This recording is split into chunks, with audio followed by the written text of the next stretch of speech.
Hi there, Agile friends. I'll come in here just with a quick note to let you know that the Agile Online Summit 2022 is coming soon. To know more, check out bit.ly/AOS2022. That's all one word, all lowercase, bit.ly/AOS2022. Now, stick around to the end of the episode if you want to know more, but for now, on to the show.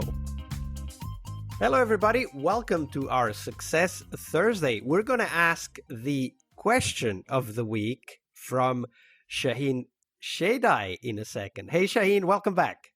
Hey, Vasco. Thanks for having me back. Absolutely. But before we ask that question, the question of the week, we do want to know what's your favorite retrospective format and why, Shahin?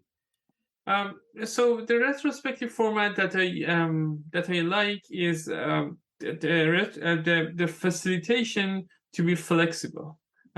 So if you design a retrospective and go in that retrospective and feel that this process doesn't work for them or feel that they need to focus on something else. So the most important thing that I need to know is that the facilitation process is flexible enough so that you can even say, hey, this retrospective is not at the right time for us. Let's cancel this and move to the next one. But if you have to pick one, I typically like the 5 why, but not in a mode to like sit there and ask why, right? So to be curious, to go there and take the journey with them, right? Something happened, something we want to talk about. Let's dig deeper into that. Like, don't necessarily keep in your mind that I need to ask 5 whys. Like, it could end up with 4, it could end up with 6, right? It could be like you could, after 3, you could see that the people don't want to go further than that because it's like they are not feeling psychologically safe to go further than that, right? But that's the digging deeper, because I'm a big fan of coaching, and in coaching what I typically think about is that there are different layers of an onion, right, that you can peel, like, but you can peel up to a certain point. You might not get to go deeper than that. So, and always, like, the flexibility that I mentioned, I always design 2 different versions of the retrospective format that I have in mind. One, this is like a normal path, like typically like every development process, you have a happy path, then you have exceptions. If something doesn't work here, what error message do we show? What do we do, right? So I have 2 like for everyone that, for example, do a sailboat, like people come there and they say we hate drawing, right?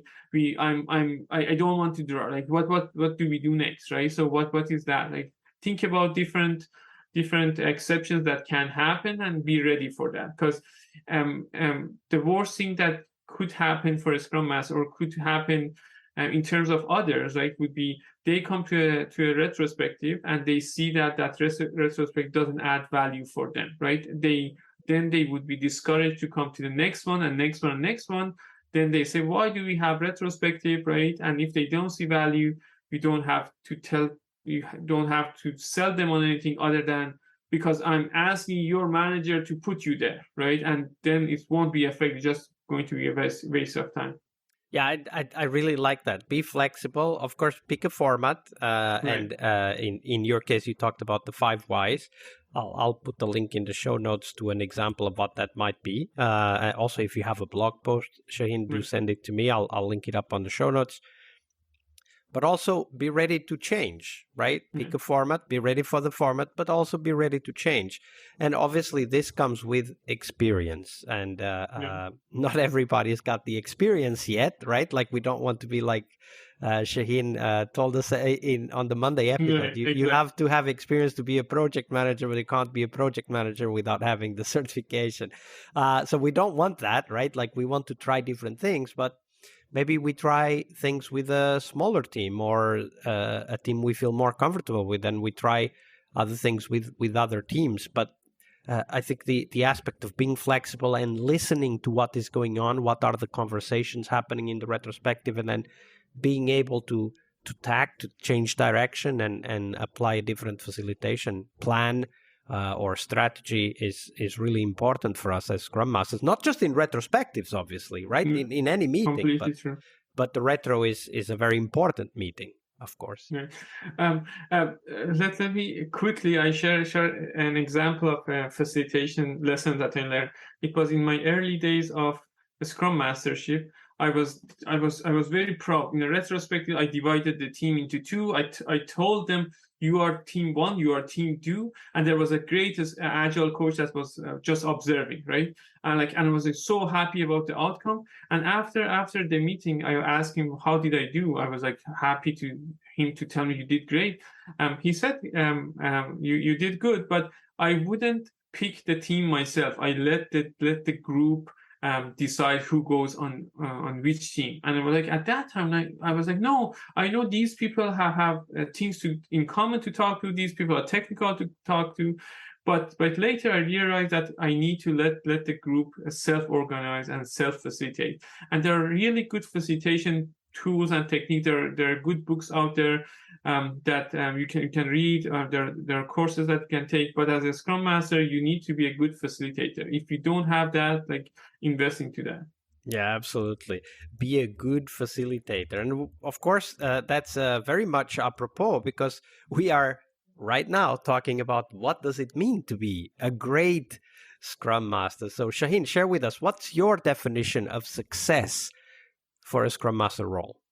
So my definition of success for a Scrum Master goes like this. You might have heard a proverb, a good coach is a coach not needed. So I would say a great Scrum Master is a Scrum Master not needed, right? At the start, the team needs you because you as a Scrum Master are you are the encyclopedia for the Scrum. They come to you to teach them what the Scrum is. They come to you to help them navigate through the organizational challenges, help them through conflict, through the team challenges that they have. But eventually, if you can leave that team and be out of there, and the team performs as if you were there, that's the effect of a great Scrum Master that you want to see. In real life, how that look like is that typically in the large organization, you would see that the team becomes self-sufficient on themselves, and the Scrum Masters still have ties to that team, but he or she is helping other teams. He or she helping other Scrum Masters. He or she is just, for example, helping one of the developers or one of the team members on the Scrum to come up with different ideas on how to run retrospective. So he's more like doing a one-on-one coaching with that person so that he can act as a Scrum Master then. So that's what I would consider a good Scrum Master, or at least a Scrum Master. That would be your ultimate goal. You might not reach that because in organization there were so many challenges, so many changes that happens. You have something in mind, and all of a sudden 2 team members left. Your boss changed, right? You have been bought by other companies. Actually, right? So that's a very good point, because I suppose the problem I have with this type of answer, and we've had it many times here on the podcast, is that, well, but how do I know that they don't need me? I mean, they might say they don't need it when I get there the first time, and they don't even know how to host a stand-up themselves, right? They're saying they don't need me, but I observe that they are missing basic skills when it comes to facilitating work as a team. So, of course, the question right now for you, Shahin, is how do you know that they don't need you? What do you look at? What signs? What do you observe that tells you, yeah, this team is self-sufficient. They can go alone. This is what I typically do when I start with a group of people or a team of people. I try to be their mirror to show them what's happening, right? Because people are typically smart people that you work with. They would understand, and they would figure out the challenges or the improvement points that they might not see. But if you show them the mirror, they would see that, and they would want to do something about it. Or they might just say that oh, we we have seen this, but it's not the priority yet for us. So if you see the team comes to a point that they are internally looking for things to be mirroring for each other and looking for things to show each other that we're missing from each other's perspective and they can improve upon, then it's the start of you transitioning out.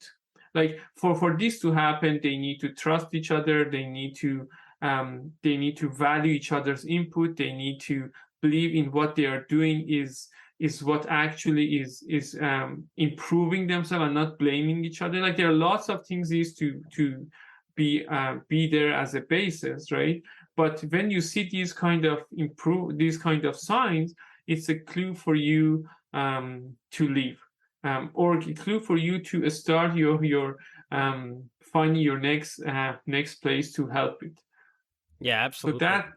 And those signs that, I mean, some of them you just described, and there could be a bunch of others. It's also something that we need to define. Like, what does it tell me, right? Like, because not even all teams will react the same way, right? Some teams will, they will happily step back in the stand-up, but they are ready for you to leave. They're just not telling you or showing you that.